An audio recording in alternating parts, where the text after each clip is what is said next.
This is the lecture number first of genetics, जिसमें हम principle of inheritance पढ़ेंगे। तो अभी हम स्टार्ट करते हैं। कुछ इंपॉर्टेंट टर्म्स सीखेंगे इस पार्ट में और कुछ इंपॉर्टेंट टर्म्स जिनका मतलब समझ में आना चाहिए वो सीखेंगे। देखिए, जेनेटिक्स सबसे पहले याद रखिएगा, जो टर्म है डब्ल्यू बेटसन ने दिया था, पहला पॉइंट। दूसरा पॉइंट जो है कि जेनेटिक्स जो है ये दो वर्ड से मिलके बना है। इसमें हम बेसिकली दो चीज के बारे में पढ़ते हैं, एक तो हेरिडिटी और दूसरा वेरिएशन।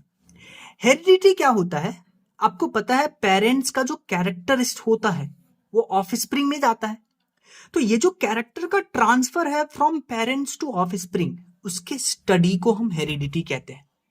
अब जब पेरेंट्स से कैरेक्टर ऑफस्प्रिंग में ट्रांसफर हुआ तो ऑब्वियसली कि ऑफस्प्रिंग जो है वो पेरेंट जैसा दिखेगा, पर बिल्कुल भी सेम दिखेगा ये तो जरूरत नहीं है, ये तो जरूरी नहीं है। तो कुछ वेरिएशन आता है ऑफस्प्रिंग में, तो उसी को हम वेरिएशन कहते हैं। ठीक है।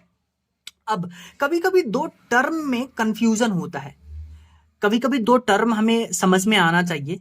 एक तो होता है इनहेरिटेंस, एक होता है हेरिटेंस। इन दोनों में क्या डिफरेंस है वो सीखिए। देखिए, इनहेरिटेंस क्या है? इनहेरिटेंस क्या है कि जब पेरेंट से ऑफस्प्रिंग में कैरेक्टर जाएगा तो उसमें कौन सा प्रोसेस इन्वॉल्व होता है, वो कौन सा प्रोसेस होता है, उसको हम इनहेरिटेंस बुलाते हैं।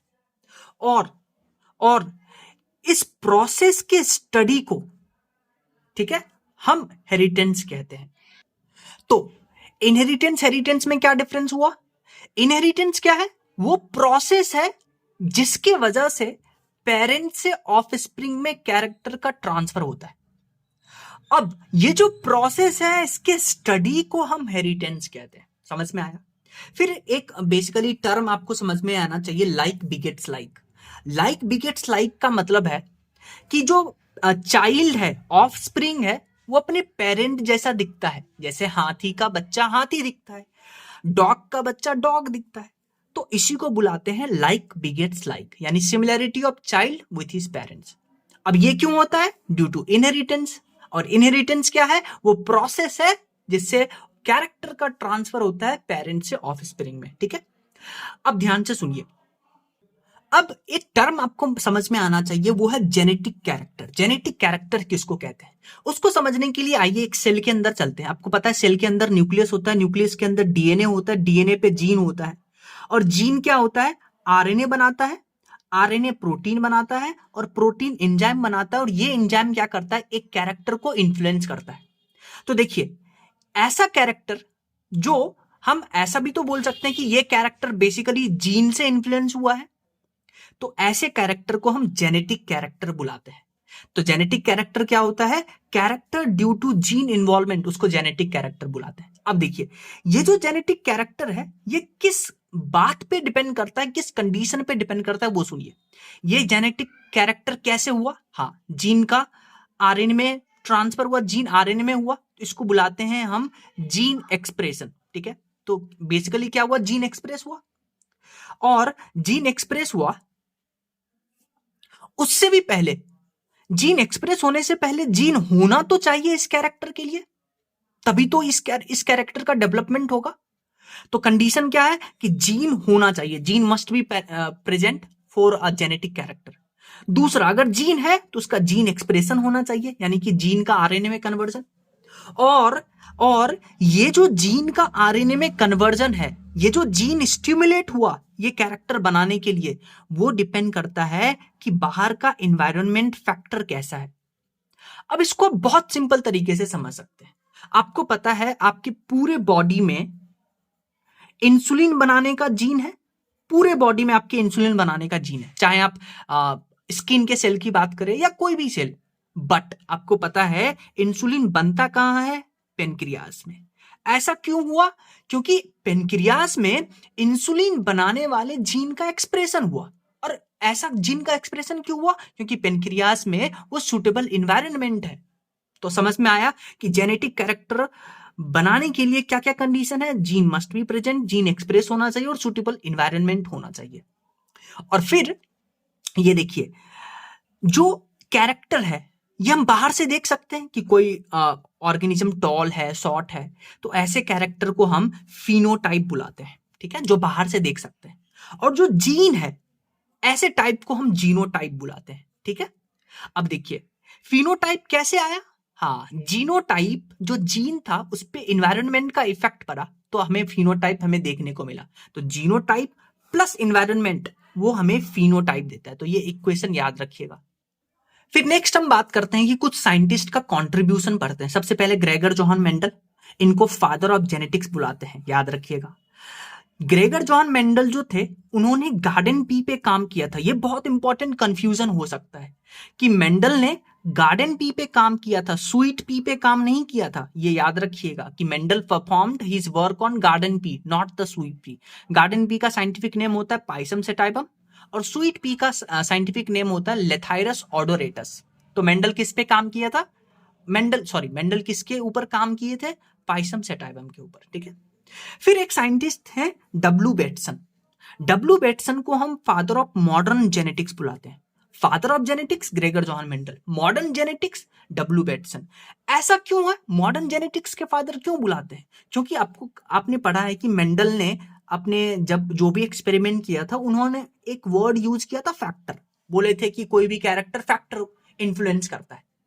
तो फिर हमें पता है वो, आज हम जीन की बात करते हैं, आज हम अलील की बात करते हैं। तो ये जो अलील है, होमोजाइगस है, हेट्रोजाइगस है, जेनेटिक वर्ड है, एलील वर्ड है, ये सब आज हम मॉडर्न जेनेटिक्स में यूज करते हैं।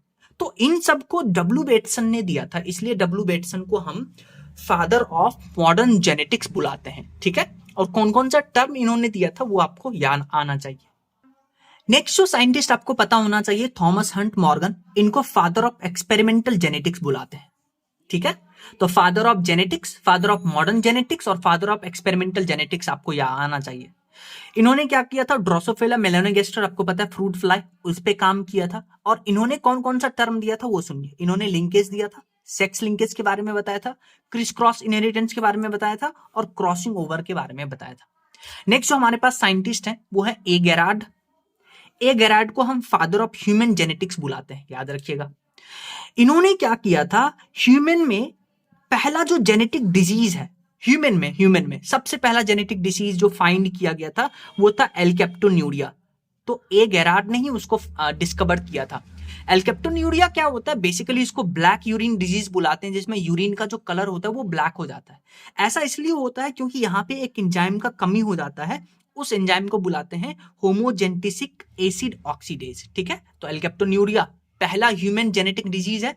कौन डिस्कवर किए थे? ए गेरार्ड, इसलिए इनको फादर ऑफ ह्यूमन जेनेटिक्स बुलाते हैं। नेक्स्ट हमारे पास साइंटिस्ट है आरसी पुनेट। पहला पॉइंट जो इसमें आपको याद होना चाहिए कि ये एक ब्रिटिश जेनेटिक्स थे। ब्रिटिश के रहने वाले थे, ब्रिटिशर्स थे आरसी पुनेट। इन्होंने क्या किया था? पुनेट स्क्वायर दिया था। पुनेट स्क्वायर को हम चेकर बोर्ड भी कहते हैं।